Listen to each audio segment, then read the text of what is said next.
ubuntu n'amahoro buva ku mwami wacu Yesu Kristo bibane namwe mwese mudukurikirana muciye kuri runo rubuga rwacu rwa YouTube Praise for the Victory. Turabahaye ikaze mu byigwa byacu twabateguriye mu ruhererekane rw'ibyigwa twashoboye guhereza umutwe uvuga ngo ibyaha bya Babuloni. Turifuza ko muri no ruhererekane rwacu rw'ibyigwa twozorabira hamwe ibyaha bya Babuloni. Iyo dusomye mu gitabo ciranda Bibiliya cyanditswe n'umutumwa Yohana, hariya mu gitabo c'Ivyahishuriwe Yohana rimwe umurongo wa 3 yaranditse amajambo akomeye cyane. Yanditse amajambo avuga ngo hahigwa usoma, hahigwa n'abumva bakitondera ivyanditswe muri yo, kuko igihe kiri hafi Imana yahagwa icubahiro cyane. Mbere yuko twinjira neza mu ntangamarara ya bino vyigwa tuzogenda turabira hamwe, mu nkundire aho muri duhumbika amaso yacu dusenge. Turagushimiye Mana mushobora byose, wewe umwigisha mukuru dufise kandi umwishuzi w'amajambo. Reka ndagwikaze kugira ngo ureke gutahura kino cigwa uriko aradukurikirana wese aherereye, umumugisha kandi umuhe gutahura mu izina rya Yesu Kristo tubisabye, amen. Mu ntangamarara yacu duhejeje gusoma isomo riboneka mu Ivyahishuriwe rimwe umurongo wa 3, hatubwiye ngo harahigwa uwusoma. Ariko kandi kubera yuko mu bwishuzi Imana yari yatanze ihaye Yohana, yari izi ko hari abantu bazobaho batazi gusoma. Ni nayo mpamvu yongeye avuga yandi majambo avuga ngo hahigwa n'abumva, abo nabo nyene barahigwa. Ariko kandi kumva no gusoma ntabwo bihagije, ahubwo umuntu agomba gushira mu ngiro.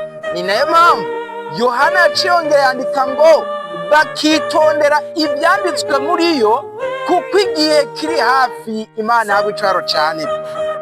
Nimwasoma hariya mu gitabo cyanditswe na Matayo indwi hariya ku murongo wa 24 yarongeye aravuga andi majambo akomeye cyane avuga ngo uwumva ayo majambo yanje wese akayakora asa n'umuntu w'ubwenge yubatse inzu yiwe ku rutare, isegenyiragwa, inkukura iratwaza, igihuta kirahuta, bisura kuri ya nzu ntiyagwa, kuko yari imase ku rutare. Ariko uwumva ayo majambo yanje wese ntayakore asa n'umuntu w'imburabwenge yubatse inzu yiwe ku musenyi, isegenyiragwa, inkukura iratwaza, igihuta birasurirana kuri ya nzu irasenyuka, kandi isegenya ryayo riba irikomeye bane cyane. Nguko ukuntu ari byiza ko igihe dusoma ijambo ry'Imana ku bantu twashoboye kugira amahirwe tukiga tukamenya gusoma, abandi nabo bashoboye kugira amahirwe bakaba bumva ijambo ry'Imana. Ntibigomba kugarukira gusa kukumva cyangwa gusoma, kubera yuko ibyo ntabwo byokiza umuntu, ahubwo umunyabwenge agomba gushira mu ngiro iby'iryo jambo akarikora. Uyo Bibiliya imugiranije n'umunyabwenge yubatse inzu yiwe ku rutare, maze isegenya ibayeho, isurirana rigasurirana, inzu yiwe yakomeje kuguma ihagaze. Imana irahezekere cyane. Rero inumbero yacu mu kubategura bino vyigwa, muri bino vyigwa twise ngo ibyaha bya Babuloni, intumbero yacu ni ukubayishurira mu buryo bwuzuye, tubamenyesha ico Bibiliya yavuze ishatse kuvuga Babuloni. Ni kuvuga ngo tuzorabira hamwe muri ivyo vyigwa mu migabane itatu. Mu mugabane wa mbere tuzobabwira icari cyo Babuloni ivugwa mu Ivyahishuriwe Yohana. Babuloni ivugwa mu Ivyahishuriwe Yohana niki? Mu mugabane wa kabiri tuzogerageza kurabira hamwe ingene ibyaha bya Babuloni byatwikiriye abantu, uburyo Babuloni yaboreje amahanga yose vino. Tuzogerageza kurabira hamwe inyigisho z'ibinyoma zigishwa mu madini agize Babuloni. Hama mu mugabane ugira gatatu tuzorabira hamwe umuhamagaro w'Imana wuje impuhwe n'urukundo Imana ihereza abana bayo bakiri mu madini ya Babuloni kugira ngo babashe kuyasohokamwo, kugira ngo boye guhabwa ku byago birindiriye Babuloni.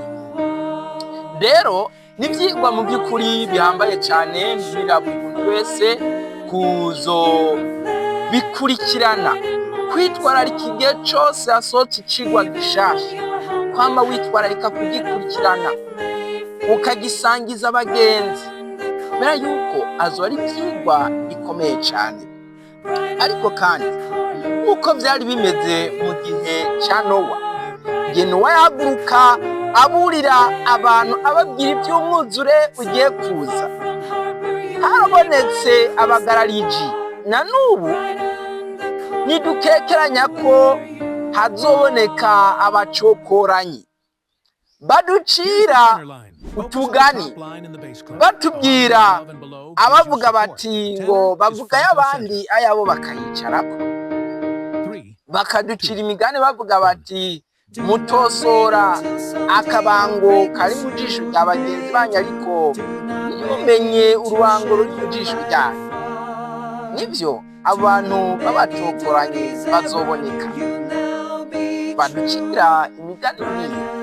Ariko iyo somye muri Bibiliya hariya mu gitabo c'abavugishwa n'Imana Yesaya 58 umurongo wa mbere, hari amajambo Uhoraho ambwira, handitse ngo semerera cyane woye kwigarura, rangura ijwi ryawe nk'inzamba, ubarira abantu ibicumuro byabo n'inzu ya Yakobo ibyaha byayo. Imana irahamagarira umwana wayo amaze kumenya ukuri guhaguruka maze agasemerera, akabwira ibyaha abantu, akababwira ibicumuro byabo, mbere ngo akwiye kurangurura ijwi ryiwe akavuga nk'inzamba. Ntabwo mu by'ukuri muri bino byigwa intumbero yacu ari ugutyoza cyangwa gucokorana, oya, kubera yuko ibyo Imana ntiyobora kubiduhanira, ariko ijwi ry'Imana riratwinginga gusemerera maze tukaburira abantu ibyaha byabo, kugira ngo nibumva ukuri bahinduke. Mbere hari amajambo Imana yabwiye Ezekiyeli igihe yari imutumye, hariya muri Ezekiyeli 2:7 yamubwiye ati, nuko uzabarira amajambo yanje bovyumva batovyumva kuko arabagarayiji. Igihe Imana yatuma Ezekiyeli kwihanga ryayo yamubwiye ati, genda ubabwire bovyumva batovyumva kuko ari ihanga ry'abagarariji. Natwe tugomba gushira bino bintu ahagaragara, tukavuga ibyaha bya Babuloni maze tukaburira abantu kugira ngo babashe guhindura ingendo Imana yahabwa icaro cyane.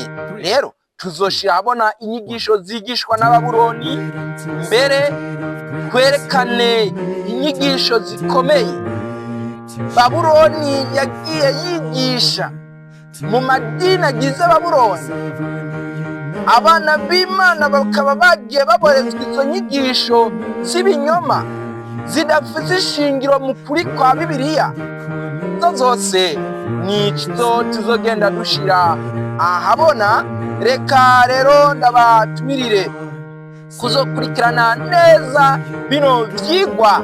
Icigwa ca mbere kizobanza kizoba kivuga ngo niyihe Babuloni ivugwa mu Ivyahishuriwe Yohana niyihe Babuloni? Mu cigwa ca mbere turagomba kuzobanza gusobanukirwa Babuloni ivugwa mu Ivyahishuriwe Yohana yari. Baye ikaze kugira ngo mubashe gukurikirana ico cigwa. Reka Imana Nyiramahoro abe ari beza rwose. Yumvise amaso yacu dusenge. Turagushimiye Mana mushobora byose, wowe wadukunze urukundo rudashira. Urakoze kubw'ibi byigwa bigiye kuzogenda bitambuka kuri no rubuga, maze abana bawe bakabasha kwiyumvira ubwabo inyigisho z'ibinyoma zikwiragiye muri kino gihe, maze bakabasha guhunga uburake ugiye kuza. Reka udufashe maze buri wese umwanya azofata yiga bino vyigwa mwe kuvumbura kuno kuri, kandi mwe guhinduka maze yakire ukuri kuva kuri wewe, maze abashe kuronka ukwidegembya. Ivyo tubisavye mu izina rya Yesu Kristo, amen.